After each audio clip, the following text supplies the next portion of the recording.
जय श्री कृष्णा मित्रों, जय बागेश्वर धाम। बाबा नारद ने एक मछुआरे को अपना गुरु क्यों बनाया? ये पूरी कथा बागेश्वर धाम महाराज पंडित धीरेन्द्र कृष्ण जी ने किस तरीके से सुनाई, आइए जानते हैं इस कहानी के बारे में। लेकिन मित्रों, आपसे मेरा हाथ जोड़कर निवेदन है, अगर आपने हमारा YouTube चैनल को अभी तक सब्सक्राइब नहीं किया है तो आप सबसे पहले हमारे YouTube चैनल को सब्सक्राइब करें और बेल आइकन को दबाएं। मित्रों, बागेश्वर धाम महाराज ने बताया है कि मछुआरे को बाबा नारद ने अपना गुरु क्यों बनाया और हर इंसान को गुरु बनाना क्यों जरूरी है। मित्रों, एक बार की बात है, नारद जी विष्णु भगवान जी से मिलने गए। भगवान ने उनका बहुत सम्मान किया। नारद जी जब वापस गए तो विष्णु जी ने कहा, हे लक्ष्मी, जिस स्थान पर नारद जी बैठे थे उस स्थान को गाय के गोबर से लीप दो।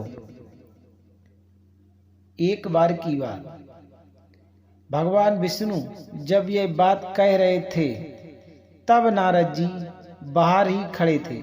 उन्होंने सब सुन लिया और वापस आकर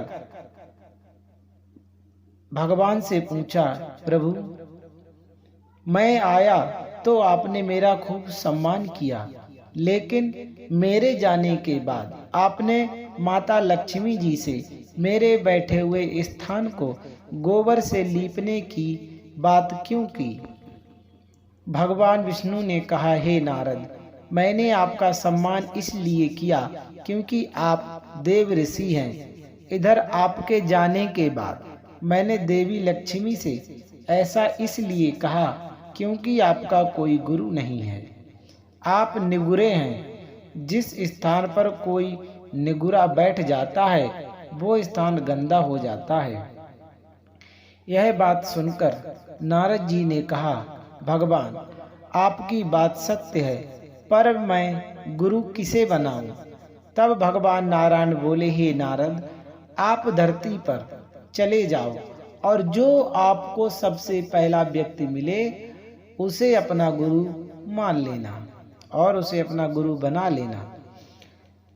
विष्णु भगवान से आज्ञा लेने के बाद बाबा नारद वहां से चले और इसके बाद नारद जी जब धरती पर पहुंचे, उन्हें सबसे पहले एक मछली पकड़ने वाला मछुआरा मिला। नारद जी वापस नारायण के पास चले गए और उन्हें सारी बात बताई। उनकी बात सुनकर भगवान ने कहा, नारद जी, अपना प्रण पूरा करें, चाहे वह कोई भी हो, आपको अपना गुरु उस मछुआरे को ही मानना पड़ेगा। नारद जी दोबारा से धरती पर चले और उस मछुआरे से कहा, गुरु बनाने का अनुरोध किया। पहले तो मछुआरा नहीं माना, हालांकि बाद में काफी मनाने पर वह मान गया। मछुआरे को राजी करने के बाद नारद जी वापस भगवान विष्णु के वैकुंठ धाम पहुंच गए और कहा, भगवान, मेरे गुरुजी को तो कुछ भी नहीं आता, वे मुझे क्या सिखाएंगे? गुरु की निंदा सुनकर भगवान विष्णु जी को क्रोध आ गया और उन्होंने नारद जी को श्राप दे दिया। उन्हें आपको 84 लाख योनियों में घूमना पड़ेगा। यह सुनकर नारद जी ने दोनों हाथ जोड़कर कहा, हे प्रभु, इस श्राप से बचने का कोई उपाय भी बता दीजिए। भगवान विष्णु ने कहा, नारायण ने कहा कि इसका उपाय जाकर अपने गुरुदेव से पूछो। नारद जी ने सारी बात जाकर गुरुदेव मछुआरे को बताई और उसका उपाय जानना। नारद जी के गुरु बने उस मछुआरे ने कहा, आप भगवान से कहना कि वे धरती पर 84 लाख योनियों की तस्वीर बना दें और आप उस पर लेटकर गोल घूम लेना। उसके बाद जाकर भगवान विष्णु जी से कहना कि आपने उनका दिया श्राप पूरा किया, अब वे आपको माफ करें। साथ ही वचन भी देना कि आगे से आप कभी भी गुरु की निंदा नहीं करोगे। नारद जी ने भगवान विष्णु के पास जाकर ऐसा ही किया। भगवान ने नारद जी के अनुसार 84 लाख योनियों की तस्वीर धरती पर बना दी।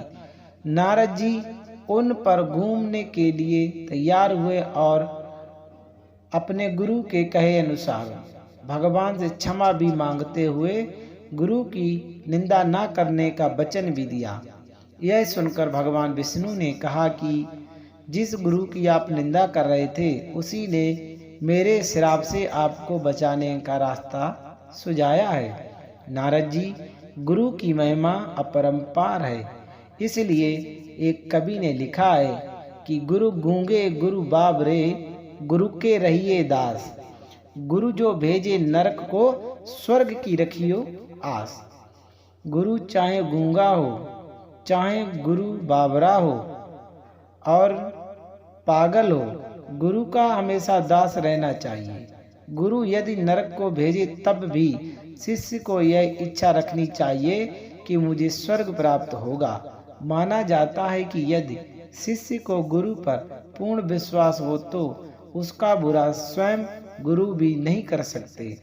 मित्रों, ये कहानी आप लोगों को कैसी लगी? यदि आप लोगों को हमारी ये कहानी अच्छी लगी तो प्लीज़ हमारी इस वीडियो को ज़्यादा से ज़्यादा शेयर करें और हमारे YouTube चैनल को सब्सक्राइब करें। धन्यवाद। जय बागेश्वर धाम, जय बालाजी महाराज।